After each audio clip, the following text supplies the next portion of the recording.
I'm not a glass half empty kind of girl. It's valuable. Because life will beat you down. If you keep looking at how bad it is, well, it's going to continue to be bad. We said that in the beginning, those affirmations. You're claiming to have a bad day, a bad moment. You know, I say they're not even bad moments. I say they're character building moments. I read this book called The Fifth Law, and one of the mantras in the book that he gives is that the universe doesn't care about how you feel about what you get. He gives you what you need, and you decide what to take and what to throw away. What's up, y'all? Get ready to break it down and level up. Welcome to Doing Numbers, your number one financial literacy podcast in the world. Clap it up. I'm your host, Olu. I'm your host, Scott Howe. So bring your pen and pad because it's about to get real. That's a fact. What's up, Scott? Another day in paradise, man. I know I say that a lot, but I really mean that. I feel like the mentality needs to shift as far as speaking and manifesting. When you talk about yourself, when you talk about your day, when you talk about the people around you. So I really mean it. Today is the paradise that I'm going to create for myself. A great way to start us out. Yeah, for sure. I want to manifest how good you look today, brother. You like that? Yeah, you looking good. I got it on my powder blue today. Yeah, bro. It's very fitting, Yeah, man. man. I got a little pink in there for Valentine's Day. Happy reinstated Black History Month, my people. There we go. Yeah. Let's not forget about that. We're not going to let nobody take our shine. Say this DEI, the lack of inclusion, we are going to keep this ball rolling regardless of what people say is in the future for us. Amen. Yeah. Well, today I have someone, man. We have someone. We do. Very special. That enlightens the future for all, potential investors, entrepreneurs, men and women of dream and hope. Yeah. Today we're sitting down with Bridgette Freeman, a real estate powerhouse with over 25 years of experience, starting her career in banking and climbing the corporate ladder to become one of the youngest female VPs in a national restaurant chain. Wow. That's pretty amazing. Yeah. Bridgette eventually turned her sights to real estate and never looked back. She's now an associate broker, investor, project manager, and co-founder of a property management company. Bridgette is also a speaker, mentor, and author passionate about touching people on how to build wealth in real estate.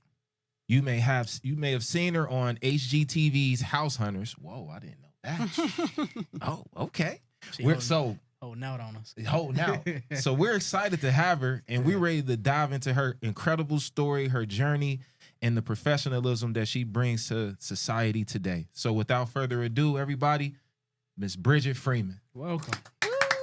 I'm giving it up for myself. Thank you so much for having me here. And Absolutely. I agree with what you said, Scott, in terms of affirmations. That's what you should state and claim and start your day with what you want in life. Absolutely. And even if you don't see it, what's the definition of faith, right? The substance of things hoped for, the evidence of things unseen. So you don't see it at that moment, but you speak it, you believe it, and that's how you eventually see it. Of course, there's some steps and action along the way because faith without works is dead. I won't preach, I'm just saying. We appreciate it. No, preach your Definitely sermon. appreciate We that. need that too. So, Bridgette, we love the words, and I definitely want you to tell us a little bit about yourself, help our viewers understand you a little bit more. Oh, sure. So, again, I've been in real estate a long time. I like to say I'm the queen of real estate, only because I've done so many different things.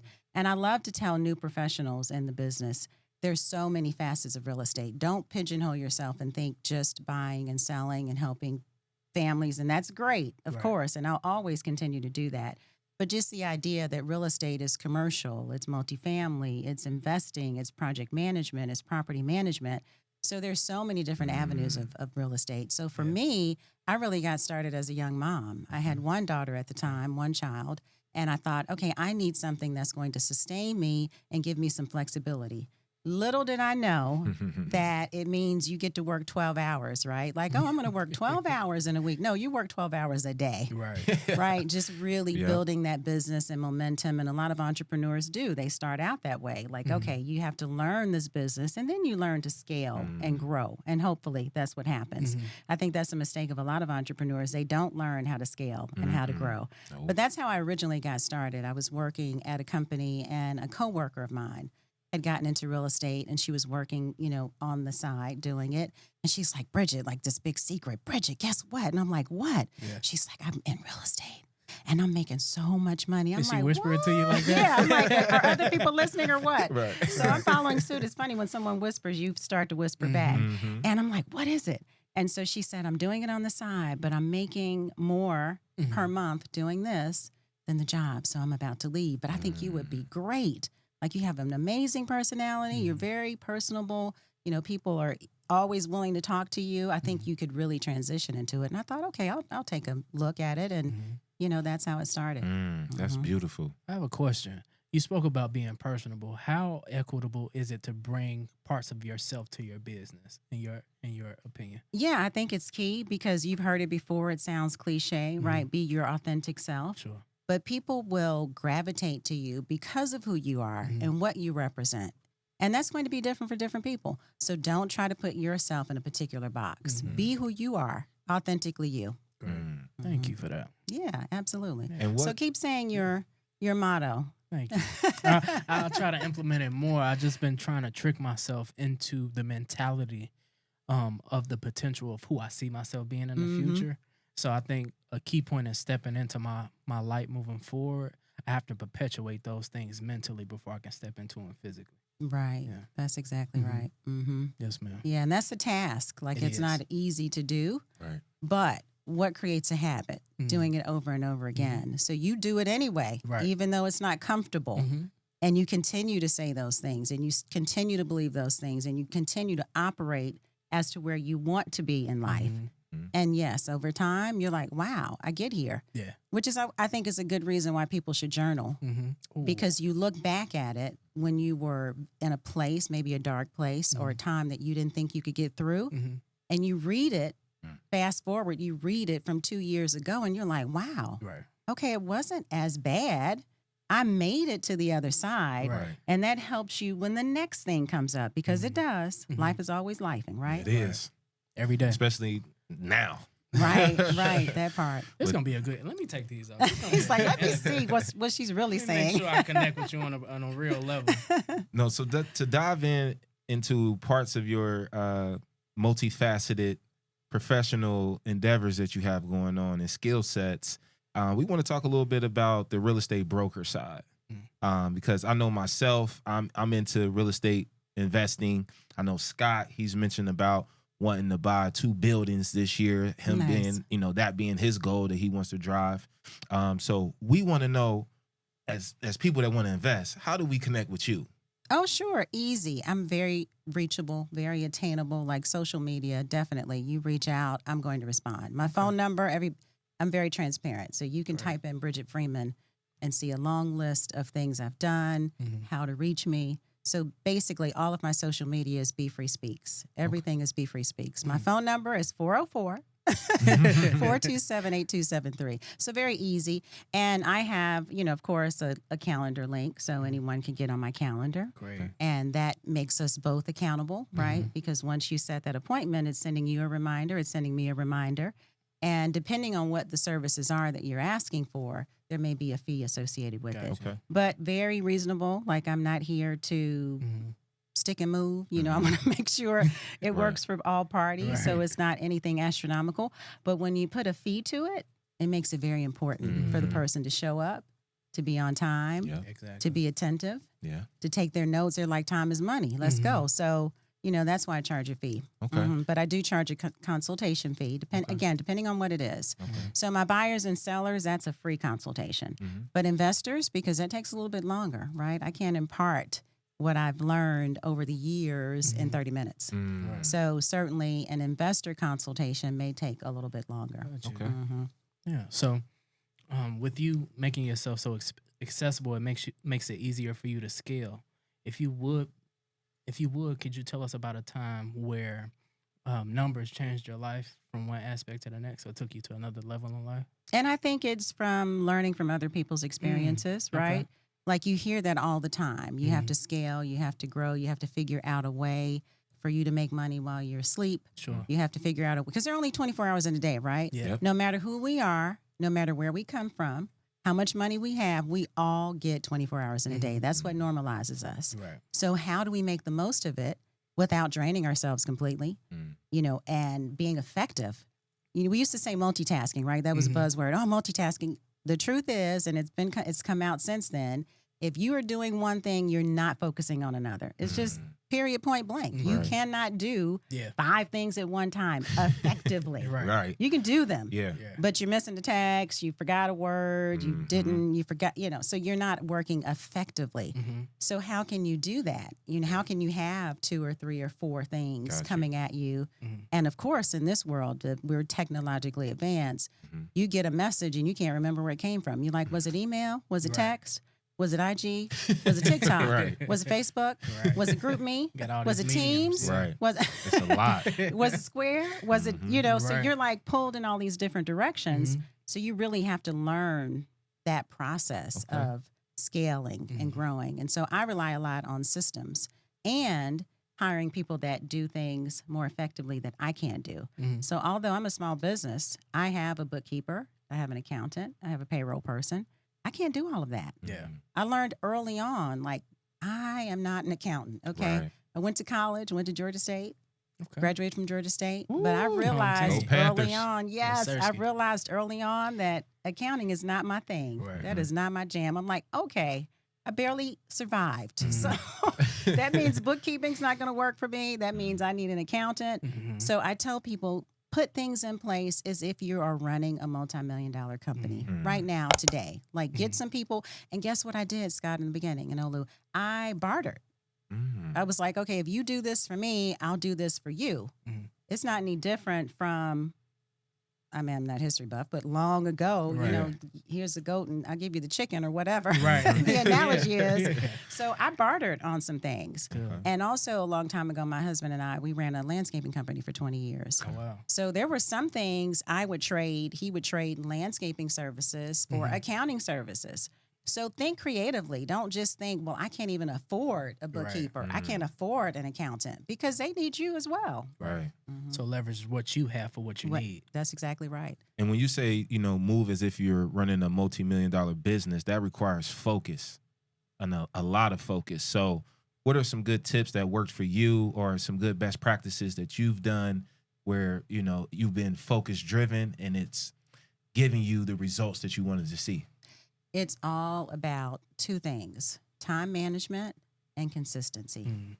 Where do we lack most of the time is letting other things take our time. So if you are, and social media is a part of it, like, it's fine to be on social media, but put a timer on and set it up where you are not going to go down the rabbit hole of all the trends and the threads. You're like, oh, that's so funny. Next thing you know, you've lost time. Yep. Right. Valuable time that we said everyone only has 24 hours. Exactly. So time management and then consistency, because if you don't see the results right away, what happens? Yeah. We stop. Yeah. We give up. We move to something else. Like, oh, that didn't work out for me. I better just move on to something else. Sure. You have to give it time. And what I tell new agents all the time too is there's fortune in the follow-up. Most people do not follow up. They meet, even when you go to networking events. Do you follow up all the time? Do you call them? Right. No, I've gotten so much business because I follow up. Great. And I write, and I put in my phone where I met them, and maybe a small tidbit talking point. So when I call, I'm like, hi, Scott, it's Bridgette. Right. We met at such and such. We talked a little bit about your background and such, and I am, and they're like, oh, I remember you. I remember you. And then they go, I cannot believe you called me. I cannot believe you followed up. So the fortune is in the follow-up and the consistency. So those go hand in hand. But again, just the time management and consistency is key. Wow. So where did you pull all of these resources, or the necessity that you should use such care with each person that you meet, like from your upbringing in entrepreneurship or even professionally? What did you take from those prior experiences that you utilize now? Yeah, I think, of course, from errors and mistakes, right? You make mistakes all the time, Sure. but do you learn and grow from it? That's the deal.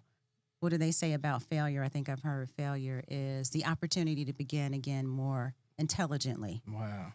So you're going to fail. You're going to make mistakes, but are you going to learn from them? And are you going to leverage your resources, whatever that might be, and figure out, okay, this isn't going to work for me. I better go on over here or hire somebody to do this.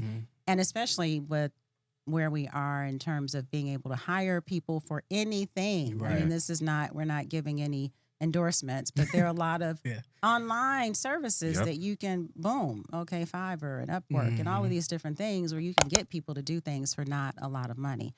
But I think just the core, a lot of it is obviously we all have opinions and behaviors based on our past experiences, based on how we were raised. And so, of course, you know, single mom, my mother was a single mom. She was married for a little bit of time to my stepfather, but single mom. And then coming to Georgia, knowing no one, having nothing. I mean, we literally came here with an iron and our clothes. Wow. And so I learned from that experience as a teenager, young teenager, like, number one, I can make changes in my own life. Like I believe in a higher power, of course. God is in control. Amen. But there are things that I can do to make a change, to impact, to move and change the trajectory of my life. And so I learned that as a young person because my mother came here with nothing.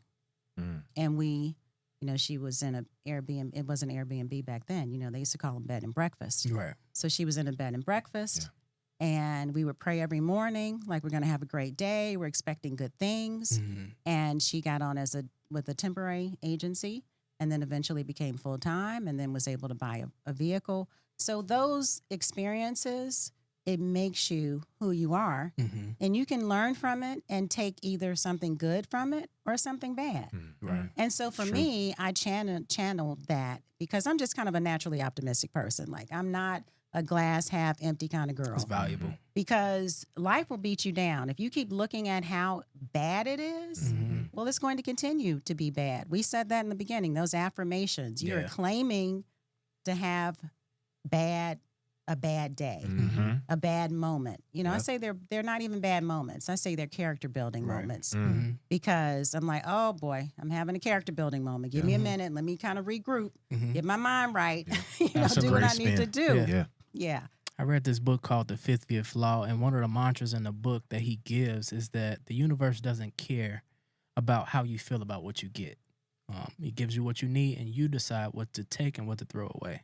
So I appreciate you for saying that. Yeah, yeah, definitely. That's powerful. Yeah. And so growing up, you know, in a single family household, how was financial literacy? How was those conversations? Were they had, or was that something that, you know, you just had to go out and seek on your own and develop that over time?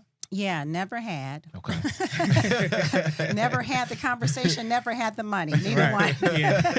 Baseline never had. Never had. So, but, you know, of course, each generation does what they need to do with what they're given, right? So my mom was trying to make it and make sure I had enough to be able to get to the next level, be it school or food, right? Electric bills or what have you. So for that part, no, we never had any conversation on money. It was just we didn't have enough of it. Right. But for me, I think it was just a matter of learning, reading different books and being around, you know, as much as I could, positive people. Now, of course, you're a teenager, so everybody's not positive, right? But even as a teenager, you know who's a bad influence. Right. You hear your mom in your ear or your aunt or your whoever in your life important. Right. And you hear them saying, now you know. Right. You ain't got no business doing what you're doing. Right. So some things are not any different. They've always been that way. It will continue to be that way. It's the company you keep. And I always tell my kids that, like, be conscious of who's around you. Yeah. I mean, I'm not going to be there all the time. So you have to make great decisions, but make good decisions. And I would say every day, make good choices.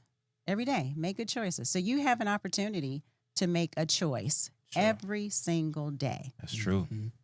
That's true. Yeah. And so I want to bring us back into the real estate investing side. I know. I went all over I'm like, no, it was great because I mean, it was needed. And before we even actually get into the real estate side of things, I also want to bring up the fact that because you have a great bio and what you are doing is amazing. Thank you. So walk us through, and especially for our women viewers, some of the challenges that you faced as a Black woman in this business sector, working your way up the ranks? Oh yeah, definitely. You deal with racism, sexism, not getting funding, proper funding. And I think you still stick to the idea of one, it can happen. It's going to. It may take a little bit of work to do so. Two, collaborating with other people. And three, just really arming yourself with information and getting a mentor or a consultant or someone who's done it before. You've heard people say, don't be the smartest person in the room. Absolutely. So learn from other people. And people YouTube, they go to YouTube University. Like, there's so much information. It is no excuse between AI and chat and everything else. Like, what is the problem? You got all these resources. All of these resources. So if you decide you can't do something, it's because you don't want to do it. Right. Because it could be done. Yeah. But to answer and digress on challenges and how that journey progressed for me, I did my first investment property with a business partner. So we had an office and we were able to get a line of credit with the business. And that's how we were able to do our first property. So fun fact though, years before, like HGTV was like a thing and all of the DIY network and shows were on, my husband and I did a property. We flipped a property. He didn't want to do it. He was like, and he's like, but he decided, since I wanted to do it, since it was important, and I appreciate that, honey, that he would do it, right? But didn't want to. Right. Like, it was push-pull from the jump. And our kids were really, really young. And he's home with the kids, and he's like, well, you meet with contractors. I'm like, okay, fine, whatever. Long story short, we barely made money. I think we probably made $4,000 or $5,000 we cleared. Now, granted, it's not a terrible day because making money is better than not. Right. But he's like, I don't want to do this anymore. Okay, fine. So time went on, maybe 10, 15 years. I'm doing other things. I'm helping investors. I'm putting deals together. I'm closing. I'm a top producer. Like, I'm doing all of that, but I'm not engaging in the investment space. And I was like, okay, no, I'm not going to keep doing this. Right. So now back to the business partner, female, and the two of us decided to do a property, and we did another, and then we did another. And my husband's like, wait a minute. I want to get in on this. I'm like, well, nobody stopped you. You have a choice every day, right? So he's like, I want to do this with you. So so that's when we started doing properties ourselves. Okay. Yeah. So as I was speaking about in the beginning, with us being investors, what does fostering a relationship with you look like, and how beneficial is it for us to work with a broker like yourself? Yes, it's about relationships. 25 years in, that means I've met a lot of professionals. I've vetted a lot of people. Everyone doesn't make the cut. Okay. So we're like, okay, been there, done that, move on. It's fine. No hard feelings unless there's some money involved. Right. But just the idea of learning from my experience and expertise. And I think I'm patient. I know I am. I know, people tell me all the time, like, oh my God, I could not do, my mom says that all the time. I could not do what you do. There's no way to kind of walk people through that process from A to Z, making sure. Now, I'm not an accountant and I'm not an attorney, but I'm looking to make sure you've got everything you need in order to be able to move to the next step, which is investing. Excuse me. Yeah. I could say I'm getting choked up. I'm getting choked up. But in terms of, why me, in essence, it is because I am going to help you go through that process. So right now I have a young couple. They didn't have any experience with investing. And we had our first consultation maybe a year ago and said, okay, let's put these things in place. Let's work a little bit more on the credit. Let's get some of the debt down. Let's get your financials in order, make sure you file your taxes. You've got your, proper articles of incorporation or your operating agreement, like whatever that is for you. And then let's touch base and make sure quarterly that you are on track. And once they were ready, and I had already connected them to a lender, hard money lender, so they knew what that looked like a year before. Okay. Gotcha. Ready. So now we purchased the property. They renovated the property. I kind of helped them with it, not completely, because she really took the reins and did an amazing job. Beautiful. Good. So it's going live, 2 days. In 2 days, right. Okay. So that journey, and then I have another couple, we just had a consultation. So I'm helping people from the very beginning stages because it's overwhelming. We talked about the information, but it's also overwhelming. You're like, I don't even know where to start. I've got all of this info. Now, how do I break it down? And then every circumstance is different. But there's some basic things that obviously have to be done. And I didn't mention that I engage in government contracting. You did not. So I tell people, listen, you want to get into that government contracting space, your ish needs to be together. Yeah. It needs to be tight. You cannot not file taxes. You cannot not have a payroll, cut yourself a check. Like some of those painstaking things you've got to set up in order to even get to that very next level. Yeah. So for me, and what makes me unique in terms of I am not looking to just make money from a transaction. Okay. It's relational. You know, I'm helping you, you're helping me. I love people. I love to talk to people and get to know people. And it's not just let's buy this house, let's move on. It is building that relationship that people know that they are I'm giving information that they can trust. You know? walk them through a very intimate process in their Correct. lives. Yeah. Absolutely. And I want them to be comfortable, and I want them to be knowledgeable, and I want them to rinse and repeat. So if you learn how to do it right the first time, then it's easier to do that, right? Right. And I tell them, I said, listen, it's not going to be quick because what we need for you is very specific. Like we can't buy every single investment property. You guys are investors, so you know, right? Your first investment property, don't make it 60 miles from your house because it's hard for you to manage it every single day. Right. Or if you're going to be the project manager, and even if you have a project manager, you have to check on the project manager. Yeah. So don't take on a property that's 60 miles away from your house or 2 hours away from your house. Don't take on your first flip that needs an extra bedroom or a bathroom for permitting purposes because time is money and you don't have the bandwidth to hold on to a hard money loan longer than you need to. So it's those small tidbits that I'm like, listen, I'm telling you, let's kind of fall within these parameters so you can get in and get out on that first flip. Got you. And the second and the third, you know, and then maybe that fourth one, you take on something that's a heavier lift. Got you. That's good advice for sure. So ideally, what would you suggest for someone coming in? Just a single family? Is there a specific square footage that you would advise like a new investor to look into? Because I'm hearing you say don't bite off more than you can chew. Correct. So what does that look like for someone that is going to invest in a fix and flip or? Yeah, I usually say stay away from condos and townhomes just in the beginning, only because HOA and those expenses, additional expenses, restrictions could obviously put a dent in that bottom line. Okay. And we don't want that to be your first flip experience. Right.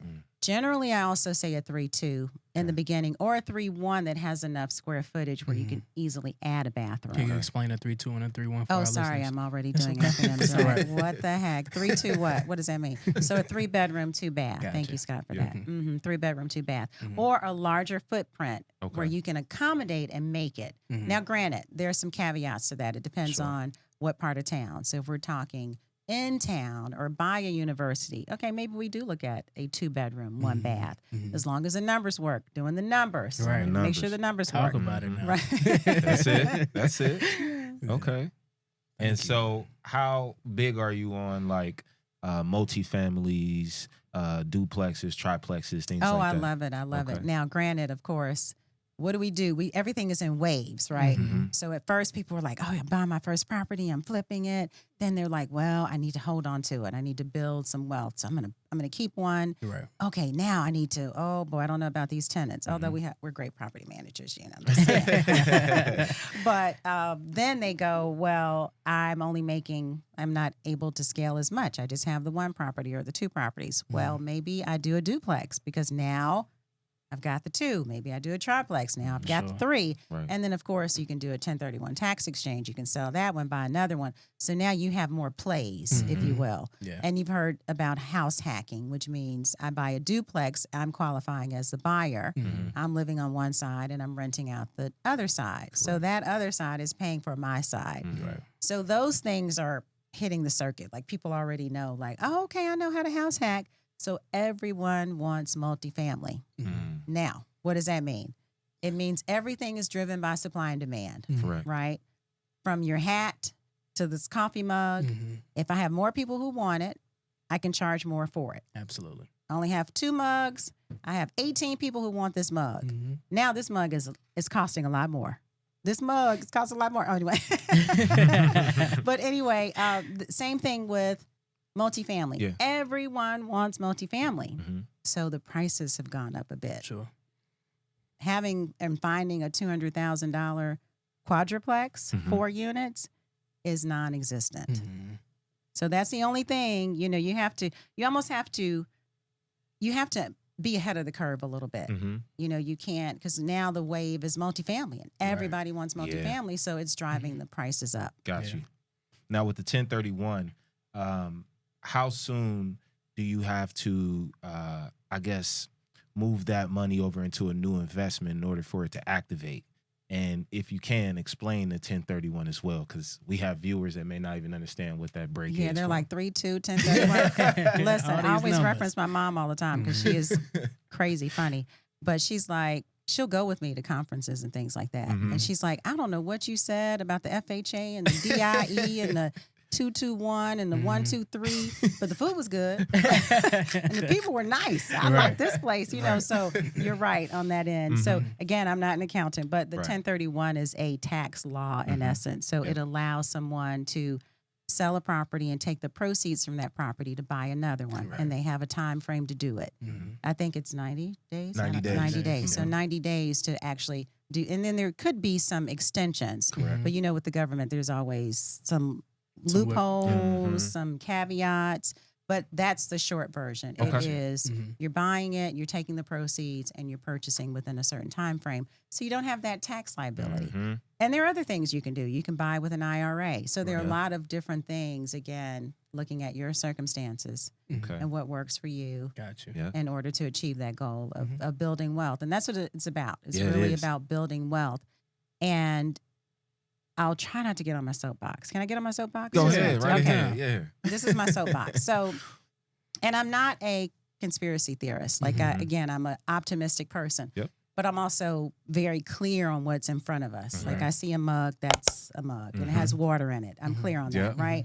So what's happening right now is all over town, and I'm sure across other cities, because you're national. People are watching this all over the country. That's so right. You better be. Right.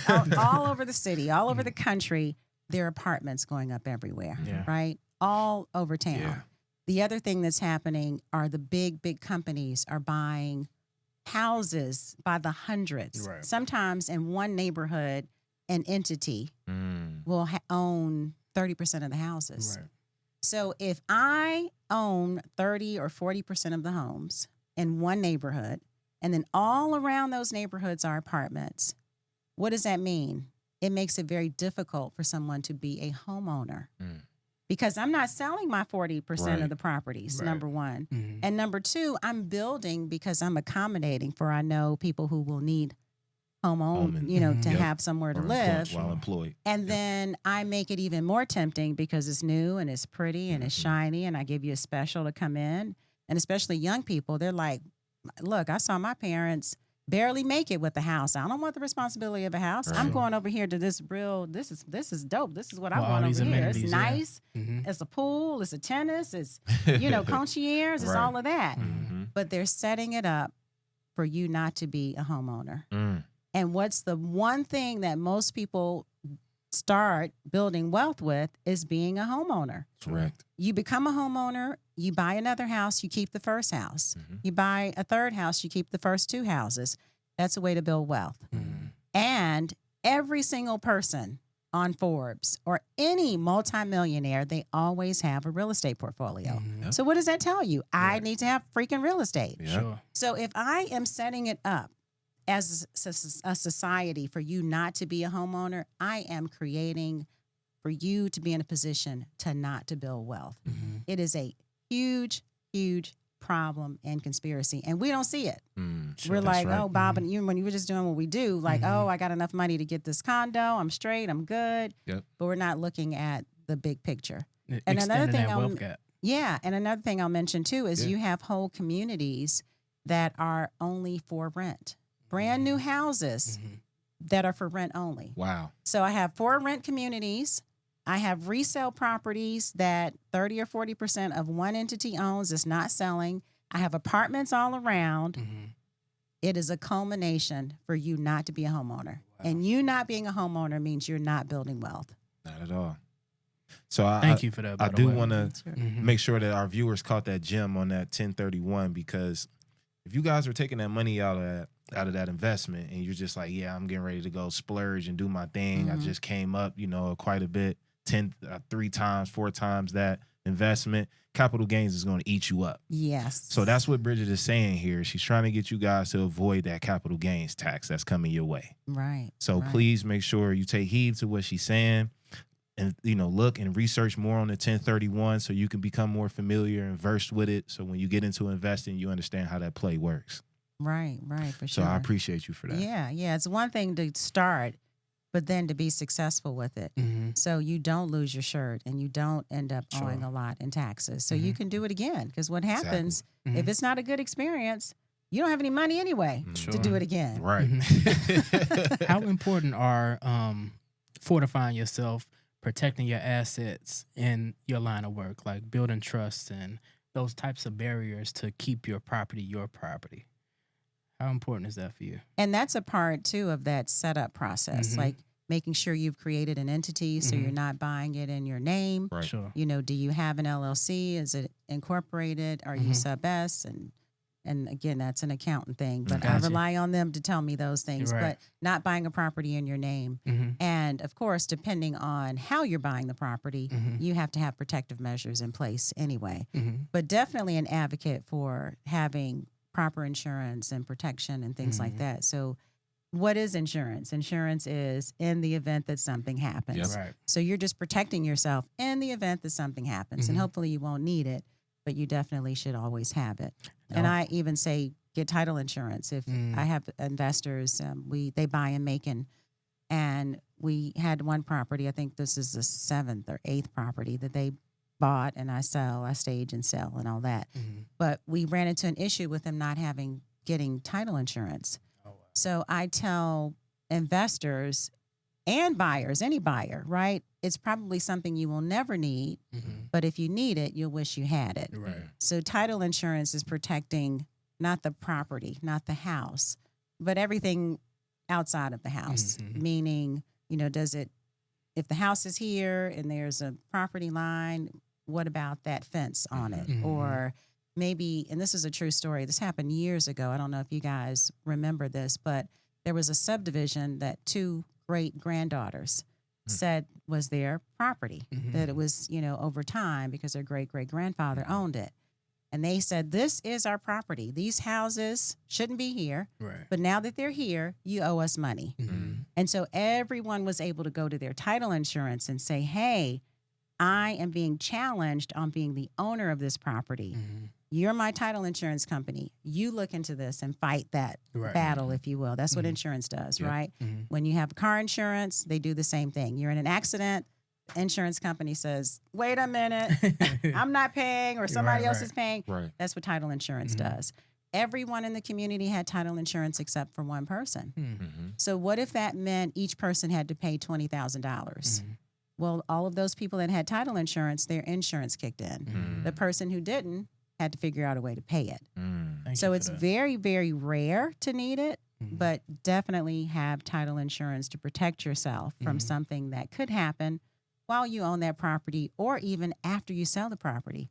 Because again, it's the chain of title. There you go. It's what happens when it's purchased and then sold and someone else buys it. That's what the title insurance is covering, that title exchange. Thank you for that. I knew nothing about title insurance, so thank you. Good. I'm glad. So Got to cover all we bases. can check that box. Yeah. Right? There you go. I'm putting your number on my phone now. You just dropped your So number. I hear a lot about, off the market homes, on market homes. Can you shed a little expertise on, one, just breaking that down for our viewers again of what that is, the difference between the two? Right. And I guess the benefits of getting an off the market home or on the market. So by definition, off market just means it's not in the listing services. You're not broadcasting it per se to the masses of this home being listed. But if it's off market, that means an individual seller has agreed to say, sell it to me. And then I am going to find a buyer, or I am going to list it, meaning you are giving me permission to market and advertise your property, but we're not going to list it in the listing services.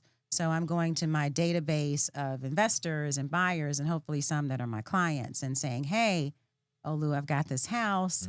It hasn't even hit the market. We don't plan to put it on the listing services. That's an off-market deal. So I'm letting you know about it before anyone else, or I may not even put it out to the masses, but I'm telling you. Okay. That's off-market. So people like the idea of that secret. Yo, I got this property over here. Nobody knows about it. It's a gem. It's amazing. And it's exactly what you're looking for. Okay. And I do both. I do, when I have clients, wherever I can find the property is what I find. So it may be on market. It may be off market. Got you. As long as I find what they're looking for. It may be a wholesale deal. Doesn't matter. Now, I have a little bit of a lack of affinity for wholesalers right now. I used to love wholesalers and use them all the time. And I have a couple that I have a really good relationship with. Okay. But wholesalers, it used to be they made it up in volume. They wouldn't charge a whole lot per deal because they did several. But this new age of wholesalers, they're trying to get 20 and 30,000 on top of the deal. And it's like, wait, you're making just as much as the end investor who's going to renovate the house and sell it. So my wholesalers, but I think because of the market, a lot of wholesalers are out of the market. They're not wholesaling as much. Okay. So hopefully they stacked up that 30,000 that they added to their deal because they're not doing anymore. And am I able to negotiate better terms with an off the market home versus an on the market home? It really just depends because negotiating terms is always between the parties. If you have a seller who is willing, and of course, depending on their circumstances, may be more dire, then they're willing to do a lot. Okay. So it just depends on the circumstances. Like I've got to sell before it forecloses. I have to sell before. Okay. So that comes into play, which is why some people do like off market because they're thinking, I've got a little more flexibility. But it really just depends on the parties. And do you see a lot of seller financing more with off market homes versus on market, or vice versa? Both ways. Okay. It does come into play because of what we said with supply and demand. Right. Because if I have a house and this happened during COVID, we had sellers and agents, right? As soon as they just pretended to put a sign in the yard, there were people lining up. Wait, I want it. I'll pay double. I'll pay 20,000 more. I'll pay 30,000 more. And sellers didn't have to negotiate or bend or offer seller financing. They didn't have to. Why? I don't have to offer seller financing. I have 15 cash buyers, 22 who want to finance, and 35. Right. I have that many buyers who want my house. I'm good. Thank you, though. Yeah. But now what has happened, they don't have those buyers lining up. The rates are a little bit higher. Demand is lower. The prices have gone down. The demand is lower. So sellers go, well, wait a minute. I have a low rate or I don't owe anything at all. I'll seller finance. Yeah. So that's the beauty of real estate, though. And that's why I've been licensed as long as I have. And that's why I learned how to pivot because there's so many different things. It's ebbs and flows in real estate, but there's always a basic need for home ownership and a basic need for people wanting, again, to build wealth and knowing that that's done with real estate. Okay. So seller financing is definitely an option that we didn't have 2-3 years ago because they didn't need to. Yeah. Right. And I'm hearing a lot more about that. So it definitely is piquing my interest for sure. I have a question. I kind of want to circle back to what you were talking about with government contracts. A lot of our listeners find the appeal, but they don't really know why it's advantageous to go into government contracts. Could you break that down a little bit for us? Sure. So the government is the biggest consumer of goods and services. That means everything from salt and pepper in the prison system and the school system to this equipment that we're working with and sitting on. Like the government needs every single thing, which means whatever you offer, whatever your business is, whatever your skill set is, services or products, you can be a potential seller or provider of those services or goods to the government. That's government contracting. Mm-hmm. Thank you for that. Mm-hmm. Beautiful. Mm. Yes. Y'all heard it. Little something. Yeah, I heard You know, it. just I gave you that for Tap free. in. Is gave you that for is free. what you need to do. You She need said, to "I'm a tap little- in. Got a Yeah. little something for you. Right. Yeah. That's the long game Mhm. Yeah. because it doesn't happen overnight, and you Sure. do have to put things in place. Like Mhm. again, your business needs to be set up properly. Mhm. Your taxes need to be current. And it doesn't matter if you owe. Let me Right. say that Right. because everybody's not where they want to be. Thank Right. you. Yeah. If you owe taxes, Mm-hmm. do a payment arrangement. Mm-hmm. The government is fine with that. Yep. You have to make arrangements though. Yeah, You right. can't hide under this table. Right. Like, yo, I'll get back Yeah. with you later Right. and expect the government to allow Right. you to be the Because person you're who provides. unreliable at that point. Correct. Yeah. So it's all good. If it's taxes, if it's child support, if it's the bankruptcy, you have to explain, Mm-hmm. but you still could possibly get a government contracting wow, I even didn't with know the that. bankruptcy. The thing is, it's always about being transparent and communicative. Mm-hmm. It's just like when you owe a bill and they call you, and you don't answer. Mm-hmm. And they're like, well, I don't know what's going on. I don't Right. know if do they have the means to pay? Do Right. they plan to pay? Right. And your natural inclination is not to answer the phone. Right. But if you answer the phone, yes, I know you're right. Okay, this is what I'm trying to do. This is what I'm working on. These are my steps. Mm-hmm. This is my plan. And they were like, okay, you can tell I'm speaking from experience, right? They're like, we're going to put that in the system that you Right. plan to pay on the 14th. Yeah. Like, let people know what you're doing. Right. Gotcha. Same thing with government contracting. As long Now, as the communication is there. yes. Mhm. Now, I'm not saying every single time they're going to give it to you Right. because they may see that as a detriment. It's Mhm. like working at the bank. Right. If you just robbed a bank, they Mhm. may not hire you to work at the bank. Right. Right. No, that's true. You got a record from robbing the bank, they Yeah. might not We bring ain't- you we on. They cutting might you not off. bring you on. Right. We're gonna report you actually. Yeah. We're gonna So put I it out. have so I do want to know, is there a I guess a benefit, or as I'm vetting the broker that I want to deal with, Mhm. should I look for, as an investor, am I looking for an investment style broker versus a residential style broker, or is there really not a difference between the two? I think there is a difference. Okay. That experience, and I Mhm. was at a networking event this past Thursday, and a general contractor was on the panel, Mhm. really good. And he said, listen, I'm a contractor, and I'm telling you to vet your contractors. If you call a contractor and they're available to come out the same afternoon, don't Mhm. hire them. Mm. They're not busy. You're Right. They have nothing to do. Mhm. Nobody wants to hire them, Yeah. including you.